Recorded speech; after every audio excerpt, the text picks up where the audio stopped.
அரச மரத்துக்கடியில் உட்காந்து அவர் பாட்டில் உட்காந்து பூஜை பண்ணிகிட்ருக்கார். சுவாமியை தியானம் நடக்குது. ஒரு நாள் என்ன ஆச்சு, மரத்துலேருந்து ஒரு இலை தண்ணியில் விழுந்தது. விழுந்த அரச இலை அந்த காம்பு மேலே நீட்டிட்டு நிற்குது, தண்ணிக்குள்ளே பாதி இலை.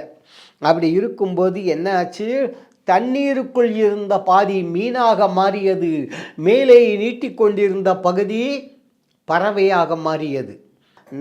நுனி கொண்டு அந்த மீனையும் பறவையும் அப்படி கிள்ளி பிரித்து விட்டார். அவ்வளோதான், ரெண்டும் கதை முடிஞ்சு போச்சு.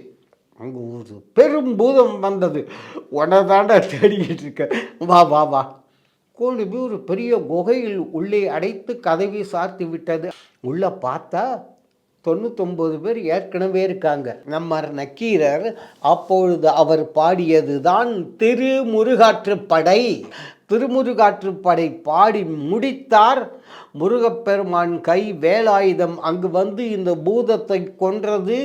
இந்த பெரிய கற்பாறை போட்டு அடைச்சி வச்சிருந்தது இல்லையா, அதையும் விலக்கியது. அப்படி ஒரே வேல் பாஞ்சது, 2 பங்காக போச்சு.